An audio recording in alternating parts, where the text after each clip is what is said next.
എല്ലാവർക്കും നമസ്കാരം. പുതിയ വീഡിയോയിലേക്ക് സ്വാഗതം. ഇന്നത്തെ വീഡിയോയിൽ ഞങ്ങളുടെ വീടിൻ്റെ തൊട്ടടുത്ത് തന്നെയുള്ള ഒരു വയനാട്ടുകുലവൻ ക്ഷേത്രത്തിൽ വിളക്ക് വെക്കാൻ എണ്ണ കൊടുക്കാൻ വേണ്ടി പോവുകയാണ്. അപ്പോൾ ഇന്നലത്തെ വീഡിയോയിൽ പറഞ്ഞിട്ടുണ്ടായിരുന്നില്ലേ, കാങ്കോലിൽ കപില മഹർഷി യാഗം ചെയ്ത സ്ഥലമാണ്. അപ്പോൾ അവിടുത്തെ ശിവക്ഷേത്രത്തിൽ ഞങ്ങൾ പോയിട്ടുണ്ടായിരുന്നില്ലേ. അപ്പോൾ ആ യാഗത്തിന് ശേഷം ബാക്കി വന്ന കരി നിക്ഷേപിച്ച കുഴി എന്നുള്ള അർത്ഥത്തിൽ കരിങ്കുഴി എന്ന് പറഞ്ഞിട്ട് കാങ്കോലിന് തൊട്ടടുത്ത് തന്നെ ഒരു സ്ഥലമുണ്ട്. അപ്പോൾ അവിടെയാണ് ഈ വയനാട്ടുകുലവൻ ക്ഷേത്രം സ്ഥിതി ചെയ്യുന്നത്. അപ്പോൾ വയനാട്ടുകുലവൻ എന്ന് പറയുന്നത് ശിവൻ്റെ പുത്രനാണ്. അതായത് ശിവൻ്റെ തൊട പൊട്ടിത്തെറിച്ചുണ്ടായ മകനാണ് വയനാട്ടുകുലവൻ. ഉത്തര മലബാറിലെ തീയ സമുദായക്കാരുടെ പ്രധാന ഒരു ആരാധനാമൂർത്തിയാണ് ഈ വയനാട്ടുകുലവൻ എന്നുള്ള തെയ്യം. വണ്ണാൻ സമുദായക്കാരാണ് സാധാരണയായിട്ട് ഈ തെയ്യം കെട്ടിയാടുന്നത്. പ്രാദേശികമായി തൊണ്ടച്ചൻ എന്നുള്ള പേരിലാണ് വയനാട്ടുകുലവൻ തെയ്യം പൊതുവെ അറിയപ്പെടുന്നത്. അപ്പോൾ ഈ ക്ഷേത്രത്തിലാണെങ്കിൽ വയനാട്ടുകുലവൻ്റെ കോലത്തിൻ്റെ കൂടെ വിഷ്ണുമൂർത്തി, അതായത് ഭഗവാൻ മഹാവിഷ്ണുവിൻ്റെ അവതാരമായ നരസിംഹത്തിൻ്റെ തെയ്യത്തിൻ്റെ വേർഷനായ വിഷ്ണുമൂർത്തി കൂടി കെട്ടിയാടിക്കുന്നുണ്ട്. അപ്പോൾ എല്ലാ വർഷവും മാർച്ച് മാസത്തിലാണ് ഇവിടെ തെയ്യം നടക്കാറുള്ളത്. ഇപ്പോൾ അല്ലാത്ത ദിവസം എല്ലാ ദിവസവും വൈകിട്ട് വിളക്ക് വെച്ച് പൂജിക്കുക ചെയ്യുന്നത്.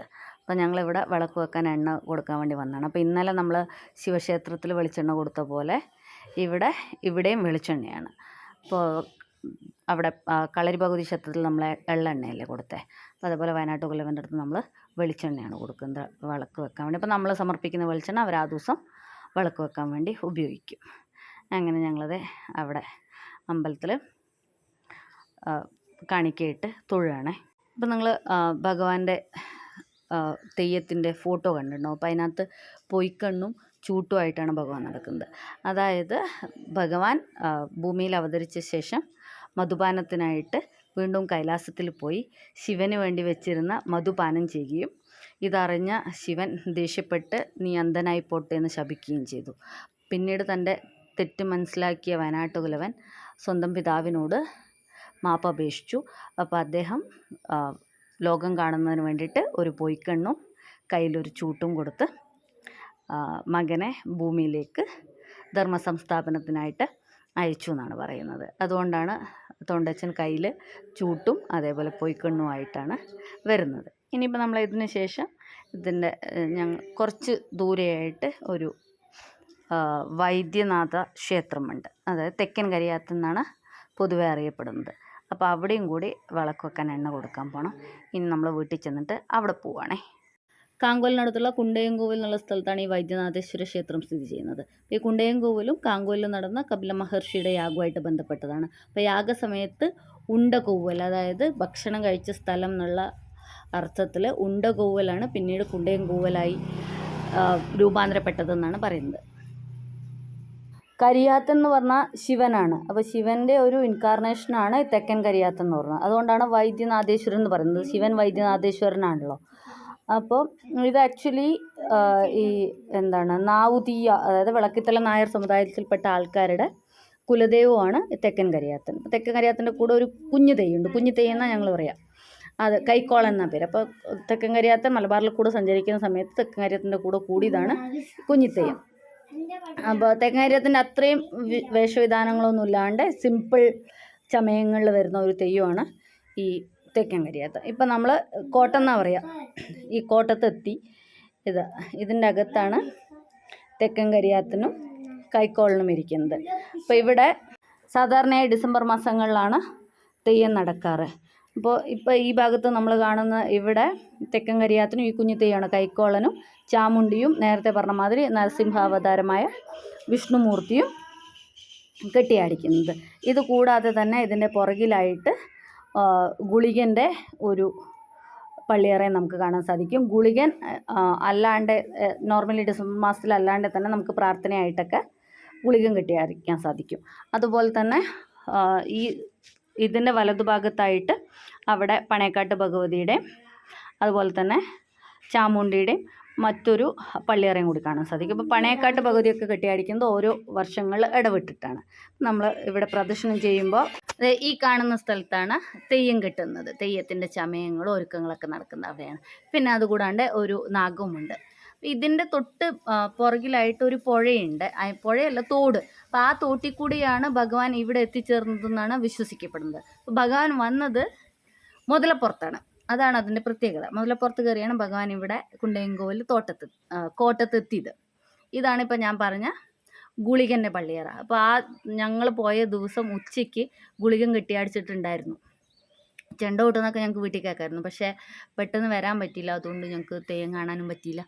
ഇതിപ്പോൾ വൈകുന്നേരം 6:30 വിളക്ക് വെക്കാറായ സമയത്താണ് ഞങ്ങൾ വന്നത്.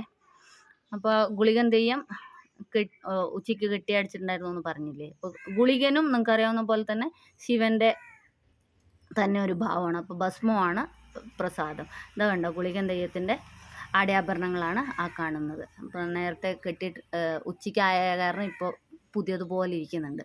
അപ്പോൾ അതവിടെ സൂക്ഷിച്ച് വെച്ചിട്ടുണ്ട്. അങ്ങനെ നമ്മൾ പ്രദക്ഷിണം ചെയ്ത് വരുമ്പോൾ ഇത് അവരുടെ തെയ്യത്തിൻ്റെ സമയത്ത് ഭക്ഷണം കൊടുക്കുന്ന സ്ഥലവും ബാക്കി കഴകക്കാർ താമസിക്കുന്ന സ്ഥലവും അങ്ങനെയൊക്കെയാണ്.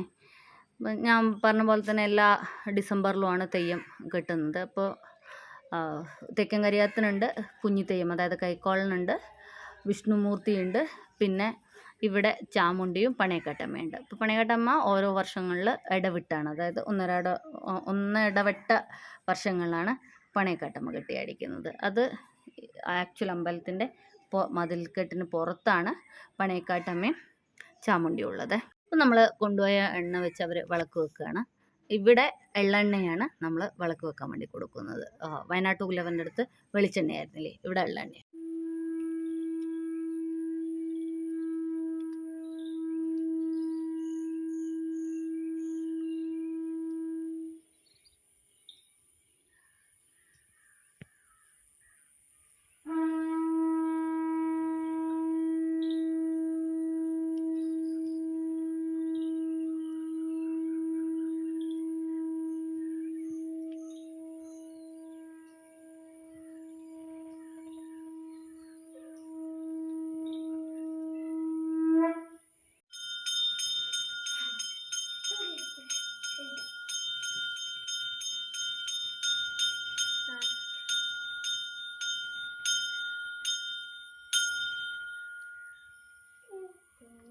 അങ്ങനെ ഞങ്ങൾ തൊഴുതൊക്കെ കഴിഞ്ഞ് തിരിച്ചു പോവാണ്.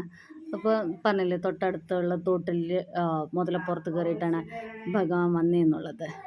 അതുകൊണ്ട് തന്നെ തോട്ടിലിപ്പം മുതലുണ്ടെന്നാണ് ആളുകൾ വിശ്വസിക്കുന്നത്. ഈ ഭണ്ണാരം കണ്ടോ, മുതലയുടെ ഒരു ഷേപ്പിലാണ് ഇതിന് സപ്പോർട്ട് കൊടുത്തിരിക്കുന്നത്. അത് തെയ്യക്കാരൻ്റെ കോലത്തിൻ്റെ രൂപമാണ്, അതായത് മുടി വെക്കുന്നതിന് മുമ്പേ ഉള്ള രൂപം. അതാണ് ഈ ഭണ്ണാരം. നമ്മൾ നോക്കിയാൽ മനസ്സിലാവതേ, മുതല കണ്ടോ. അപ്പോൾ ഇത്രയാണ് തെക്കൻ കരിയാത്തിൻ്റെയും തൊണ്ടച്ചൻ്റെയും വിശ്വാസങ്ങളും കഥകളൊക്കെ.